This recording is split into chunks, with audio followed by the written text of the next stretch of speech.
Students from Louisiana and Mississippi gathered in New Orleans today for Louisiana Association of Broadcasters Student Workshop. ESPN anchor Stan Verrett served on a panel of speakers and filled me in on all things basketball. Dedicated and determined is what Coach Michael sees in Dylan Smith, who's the kind of player any college coach would want on their team. College football is here. The UL Lafayette Raging Cajuns are ready to hit the fields for the upcoming football season. Even with COVID lingering, former player Dion Ray believes there's no doubt whether players want to play. The varsity team is chosen based on the talent of the player. For Southside High quarterback Dylan Monette, his coaches chose him based on his skills, leadership, and intelligence of the game. Switching positions in football happens a lot. Acadiana High School player Jeremiah Brown knows what it's like firsthand. I expect to be a leader through my play and my voice so that we could just be unstoppable. The phrase, bring your A game whenever you step out on the field, Carrick-Crow High linebacker Dylan Smith lives by that, spending the majority of his time practicing for game day. Coming in, I just try to remain focused on what I have to do. Coaches expect me to know what's going on at all times, know where everybody's supposed to be, so that everything can run without any miscommunication. Smith admits his style of play requires long hours of watching game film in preparation for upcoming games and looking out for his teammates. Trying to know where to be during blocking schemes and all that. And also I try to set up my teammates so that they could be successful, telling them what to do if they don't know, or making sure they right with the play caller. While he stays focused playing his position on the field, Coach Michael has tracked his progression since Smith first stepped on the practice field, with eyes destined for greatness. From his freshman year now, it's been huge.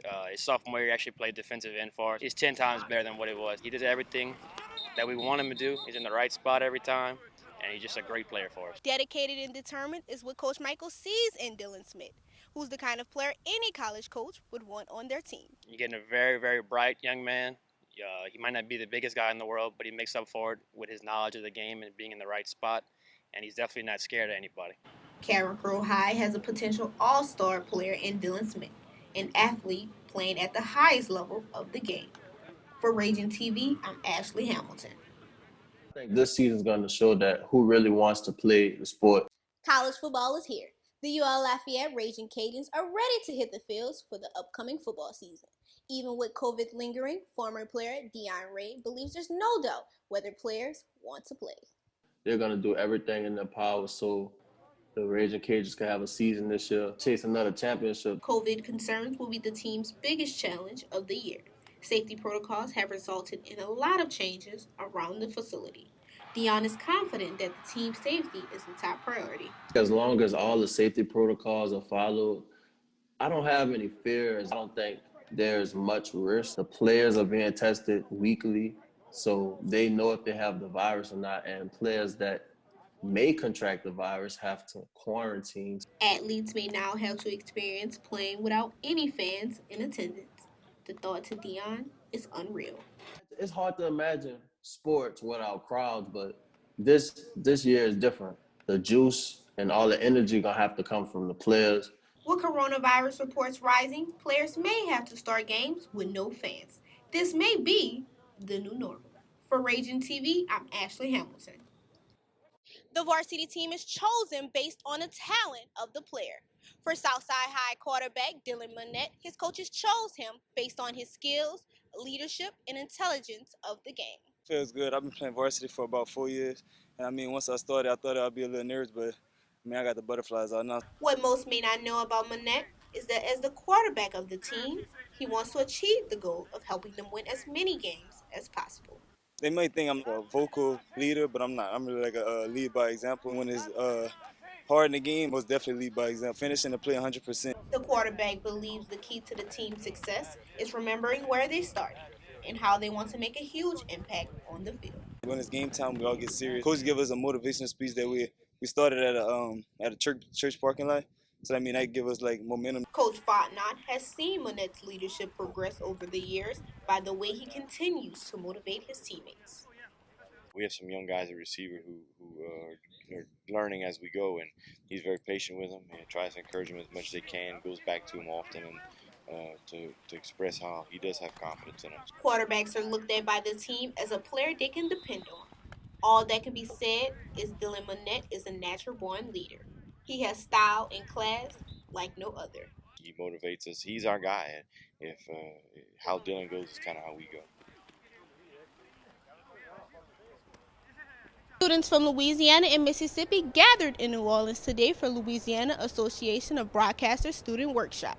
ESPN anchor Stan Verrett served on a panel of speakers and filled me in on all things basketball.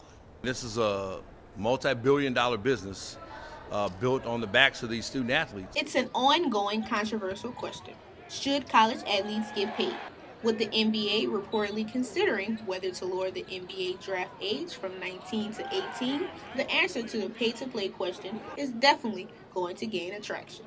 ESPN Stan Verrett hopes the league changes the age requirement. If a kid is talented enough to be drafted at 18 by the NBA, we should not put any sort of restrictions on allowing an NBA team to draft that player. The NBA plans to give elite athletes a path to the NBA without having to go to college by going to the G League.